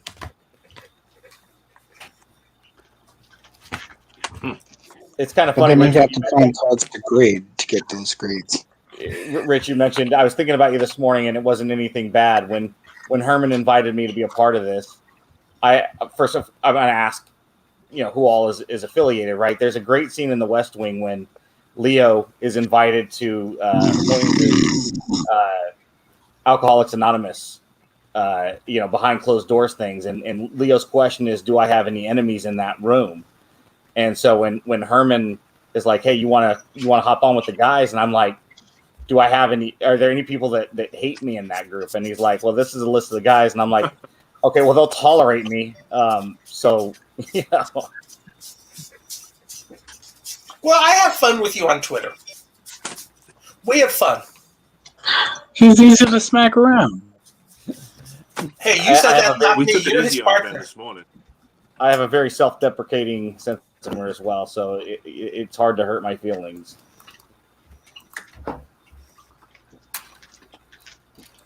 Rich, did you used to buy that Yaz bread when you were a kid? What? The Yaz bread. said- Did you who used to said buy what? that when you were a kid? Was it sold around you? But I can't hear you, Mark. Yeah, Mark, Oh, you turn can't- up your volume a The little bit. Yaz If you bread. can. Let me see. Is that better? Yeah. How's that? Good. Yes. Better? Yeah. Did you buy that Yaz bread when you were a kid? Was that Yes, sold I around you? did. Was that New York and Connecticut? Or In New York, we did have Yaz bread, yes. And I never saved any of the bread labels. And it was years. And I mean, even a few years ago, we had never seen the bread labels. So I was very impressed that you pulled that up within like an hour when I mentioned how we had never seen the Yaz bread label. I know of 4 of them that out there. I have 1, so I don't know how many other ones there are. But that's exciting when you see something you hadn't seen for more than 50 years. When we had the local show here, when we had Kyle's big show, Jim actually mentioned this on his podcast. We had a big time basketball collector dealer because he brings duplicate named Hank Reeses, who came in. And I stopped at Hank's table to say hi. And I'm looking at Hank's table and I see a couple of ABA sets I'd never seen before. And he gave me 15 minutes of the background on it, which at this point in my life, I didn't need all 15 minutes. But seeing something like that I had never seen before was still exciting. It's still fun for me to see stuff I've never seen before. And so people, so it's fun. Seeing that stuff was like, oh, wow. Kin doing racing. I guarantee you Kin has racing cards I've never seen before. Well, Mark, it's so long that I hadn't seen the Yaz bread. I can actually say I've seen it before, but it's more than 50 years, so I can say I've never seen it in 50 years.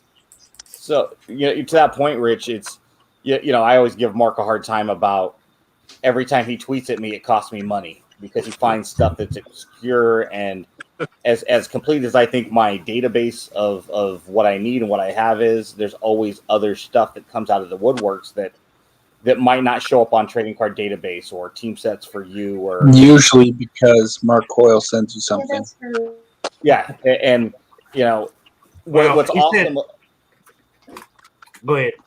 What's awesome about that is it really shows us how much bigger this hobby is than we're aware of, and the more we think we know, the less we actually know, and it really is fun because as soon as you think you get to that end of the puzzle, there's another, million pieces of the puzzle dropped on your lap to put together, and you've got to sort through it to figure out what of that is relevant. And so, yeah, it's it's fun because most of us consider ourselves veterans of this hobby, but there's so much more that we don't know. And I know, Uncle Rich, you've been around as long as anybody and would be considered an uber expert on a lot of things. But and I've joked about this before too with you and Steph. It's like if the two of you guys said that there was something you'd never seen before on I forget when you guys said it, and I'm like, if the two of you haven't seen it, it was probably homemade. It doesn't exist. Well, I will give you an example. I have a friend of mine in Fort Worth. He invited me over to see his collection. And I gave him a challenge. I said, I don't want to give his name. I want to see stuff I've never seen before. He's a big fan of his college. They've been doing college baseball sets of his team for, let's say, the last 5 years. I'd never seen them, and they're reasonably local. It's like, I should have seen these at some show. Or I should have seen them because the college isn't that far away. And then, as I'm leaving, he pulls out a Wagner from his safe. And I've seen enough Wagners. It didn't even faze me. But I enjoyed the other stuff I saw a lot more because I'd never seen it before. Yeah. But that night I'm having dinner with my wife. What do you know about these? What do you know about these, Rich? You know Is that the 79 set? That's No, I think, is that the 70s set or is that from the 30s? I'm trying to remember because there are some late sets from the 70s that look a little like that. Is that one of those, or is that a true true set from his playing career? That's from 1946. Sports Exchange. It's a mini though. Oh, okay. I think they were cut from sheets. I'm not sure. Yeah. Yeah, most of the Sports Exchange stuff is out there. I know from reading the old Sports Exchange magazines, and you see them occasionally. But for some reason, I haven't seen them for a long time in the auctions I follow. But those are cool items. Those are some of the first legitimate direct-to-consumer items, Sports Exchange. Sports Exchange, for those other than Mark who doesn't know, was like the first real hobby publication. And they sold stuff direct to the public. So they were actually innovative, and they were selling card-like stuff directly to the public. Baseball Magazine has some premiums like that, but Sports Exchange did that from 46 to 49. I have a couple of the magazines someplace buried. But I love stuff like that. You don't see a lot of stuff like that. I saw a new one that I hadn't seen in person. That I knew of, but I've never actually held in hand. The Dayton Daily News. Oh, those are cool. In that I'm in Dayton. It was a bit easier to come across, but no Tonio, no Carew. Because they're issued in 1970. I think they're issued like over 106 or 114 straight days. And they have an ACC catalog number, no less. Yep. I know Rich and Mark will remember Renata Galasso. Yeah. Hey. They have cards. That's some great stuff. I think I have the white we list some of the cards. The whole set. With the reprint. Yeah, we list Renata. Renata Galasso cards are listed on ComC. Yeah, that was. I picked up a bunch of these old magazines in a collection a couple years ago, and it's fascinating going through like the classified section. It's what was for sale and the prices. Book? What's that? It's RG mag. I can't see. Well, the real person behind Renata Galasso was her husband, Bill Hongash. Oh, really? Yes, that was Renata's husband at the time. But it made for a better story and better sales to have Renata paying her way through college by selling cards. Interesting. I did not know. It's an interesting enough name that it stands out. Yeah, no, it doesn't sound like a person's name at all. It is. That's her name. Renata Galasso is her name. I was shocked when I found out Renata Galasso was per a person. But yeah, Bill Hungate it doesn't sound like that. doesn't make a good hobby But publication. it's a better story All the too to have. photography came. As I said in the '70s, think about it. This girl dealing in baseball cards, and she's Yeah. reasonably pretty, selling baseball cards to pay her way through college. Yeah. It's a great story. Yep. Even if her husband's the real boss of the business, it's They a better used all story.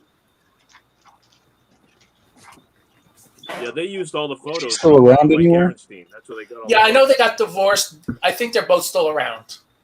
I think I heard a Renato sighting about 2 years ago, and So I you're think saying Hongash, it's the last I had feasible. a sighting on him was about 1 year ago. So you're saying it's feasible to get a Renato Galasso autograph? Yeah, yeah. If you can, I think she's findable, and you can find her. And yeah, I'd go. I think that'd be a really cool autograph to get. Actually, She's probably what, in her 60s? Like, because she was Well, young. in the let's 70s. assume she was 20 and 75. Yeah. She's probably 65 years old. Google says she was born in 55, so 65. that.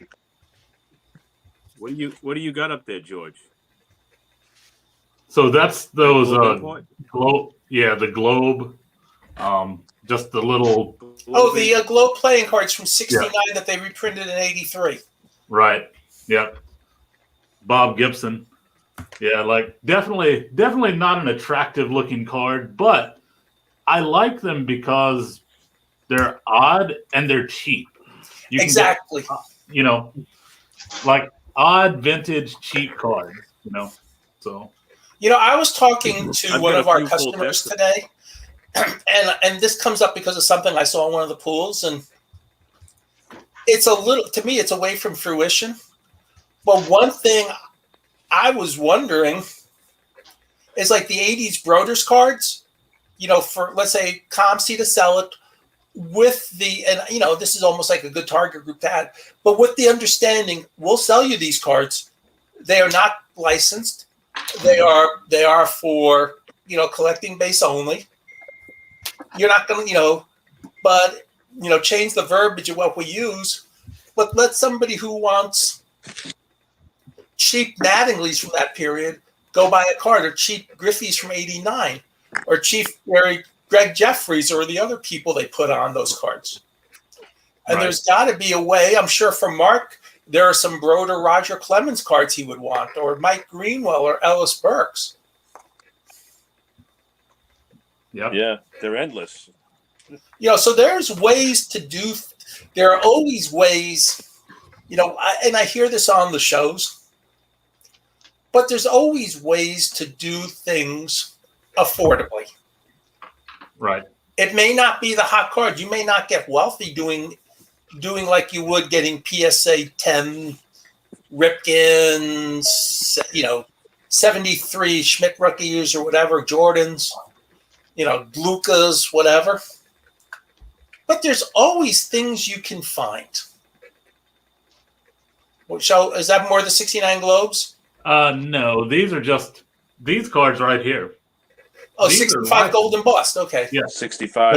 the tops. Boss. You can get these cheap as well. Yeah. They're cool. Like I bet most mine for $1 or $2. I think 5 for killer. yeah. Yeah, I mean, but that's the point. There's always ways to keep collecting. Right. It may not be the hip way. It may not be the easiest way. Look at Kin. Kin does racing. Hi, Kin. Mark Hoyle does Boston Red Sox and a few other things. You do some other things in addition to Red Sox, right, Mark? I collect a lot of TCMA postcards, anything from New England. So I don't know if you've noticed it, Yeah. but every time I see something interesting in TCMA, I break it out in the ComC database because there's no such good thing as a really good TCMA checklist. I mean, I know they reprinted cards like in '87 with the MLB Players logo on the back. So now I break out the cards that have and don't have the logo on the back. Yesterday I was doing ID and I saw there was 79 Vernon Law Japan League that had both. I broke them out because I figured a Vernon Law collector would want one of each. That's a cool set. Is that the 71 Mattel? Oh no, these are I don't know if you're talking to me. These are 1948 or 49 Minkos, Japanese. Oh, I like that. I Sorry. a couple of those earlier today too. I don't know how those got to Dayton, but 70 booklet. I like it, KB. Yeah, I love these. They're great. They're fun to like get into and actually like just open up and look at the inside of them. But also, again, here are the people that you can get in the set on the back.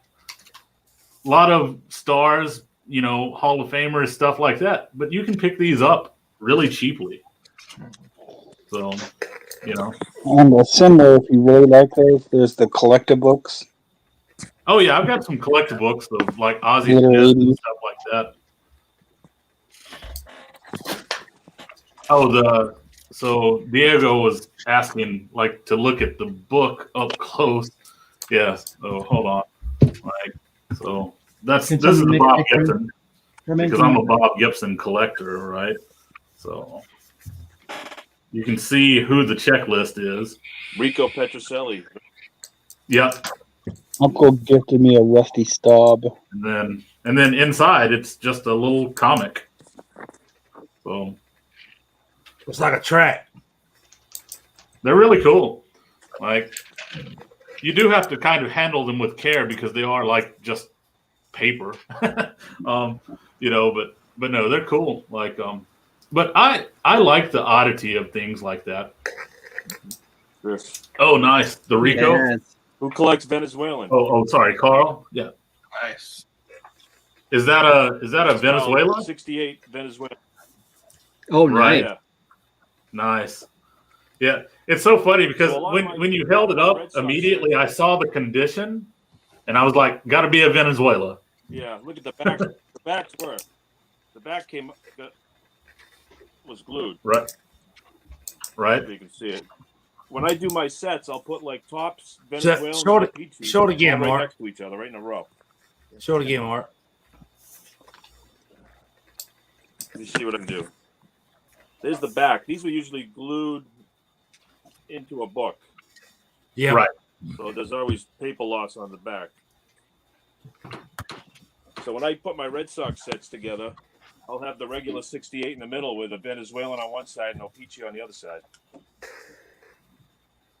For whoever has them. Venezuelans are only out like just about every other year. Yeah, there's a couple of years they went back to back. But for the most part, it's every other.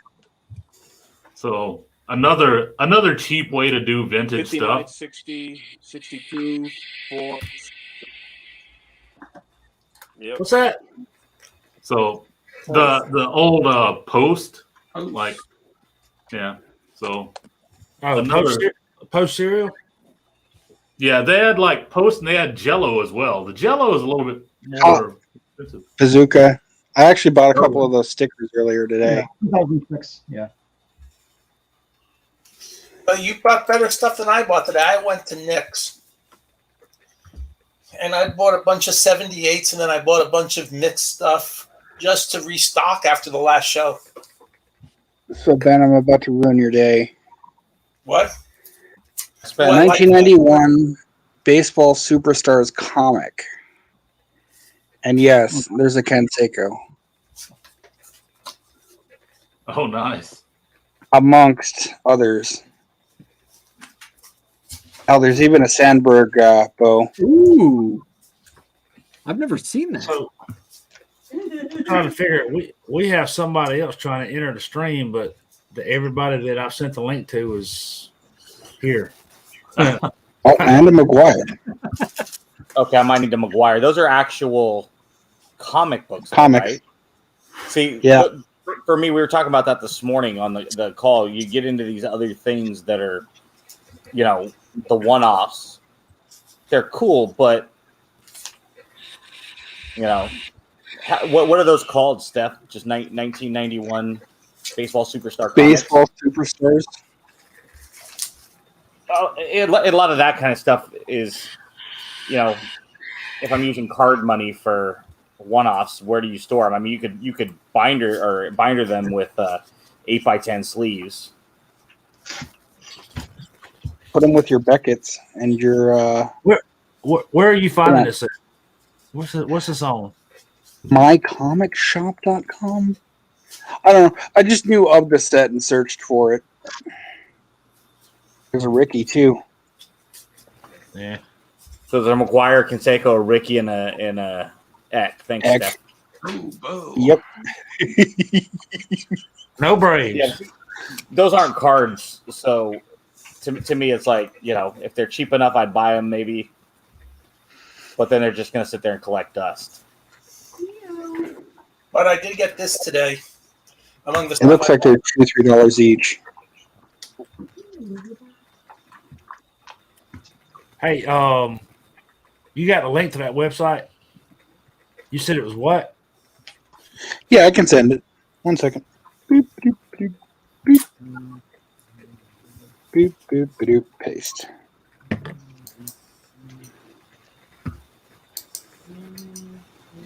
So here's another. Did you find a link for the 3-card holder? Oh, I haven't looked actually. I looked. It's There not you go, on Diego. Ultra That's, Flow's website. I just posted the link to that where he found those comics. Here's another cheap vintage. If you want to do vintage stuff, cheap. 69 decal. Is it tops or OPG? This is tops. This one's tops. So the only difference for the audience, the OPGs have blank backs. Right. 69 decal. Yeah. And it's only 20, and I believe the 69 OPG decal is only 22 cards compared to the 33 with 2 variations for the American set. Right. So there are a lot of cool things like that you can pick up. And that's the thing. Even now, in the times when everything's expensive, you can pick up stuff like this still on the cheap. So. I mean, as I said, I was at Nick's today, and it's funny, when I was multitasking, I saw somebody complaining about Facebook stuff. I buy stuff at Nick's every time I go there, and most of the time I do pretty well. And because they put a lot of stuff into grab bags. When I say grab bags, let's say 100 cards for $9.95. And I know if it's $9.95, I'm probably going to be able to pull out a couple things that'll cover that, and then the rest becomes gravy. And I'm fine with that because I'm not picky about what I'm putting out. Right.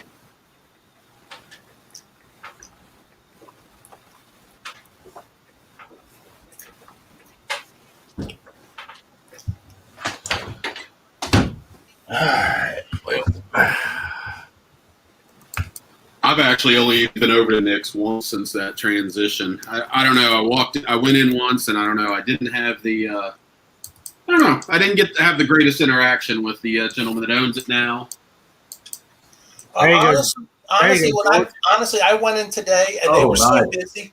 They were so busy. There wasn't enough time to really have interaction with anybody, which is good for them. Yeah. Hey, Johnstone. I just the couple that don't. I can't remember the name, the previous owners though. I mean, they were always Nick and Debbie Redwine. Nick, yeah. I guess since it's Nick's, it was Nick. I'm an idiot, but yeah, no. I mean, I had great interactions with him, but I didn't feel the same the one time I went in with the new owner. So it looks like you ended up and Mark went all in on the books. Mark's got the whole half the set there at least. I mean, Ken, to answer your question, it takes a while at Nick's. It takes a while at Triple for them to know you. It takes a while. Nick and Debbie were a little more relationship based, where they knew they knew instinctively how to take interest in everybody. Mm-hmm. Dean and the staff are good, but it's not quite the same instinctive way that Nick and Debbie had. Yeah, I wrote the story once I wrote the story when I was writing for Sports Collectors Daily. I walked into Nick's once, and He said something to the effect of, yes, and I'm following what you're doing through your articles. That was how he greeted me. In other words, I know what you're up to. I like reading your stuff. I mean, and think about it. He basically greeted me with a specific about me. Yeah, And and I think too. That was something that could do. Like The 15 other thing I've noticed is I mean, Nick was nice, but Debbie was kind of she was just sweet as could be. And I've noticed our shop down here in Arlington, the one that always talks to me is the owner's wife, and she is just as sweet as can be. I just adore her. I'm not even sure what her name is, to be honest.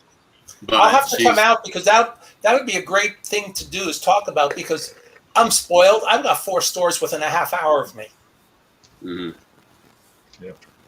So I'm not spoiled. just because when I went in, I'm just buying supplies. Like, I mean, I'm not way I collect. I'm not really buying much in card shops ever.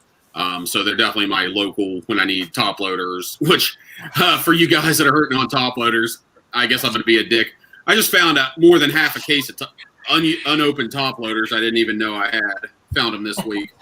But anyway, yeah. So she's always like super sweet. I'm not even sure what her name is, but. Look, I go to card stores to buy 3,200 count boxes because they're already made and I don't have to deal with them.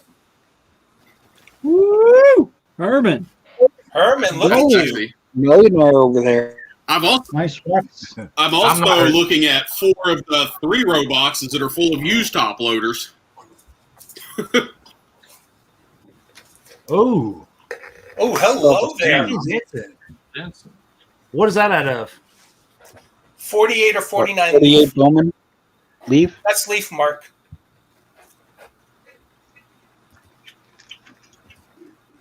I don't want to think see he all heard the vintage. Mark, I think I want to you're see all the muted. vintage football.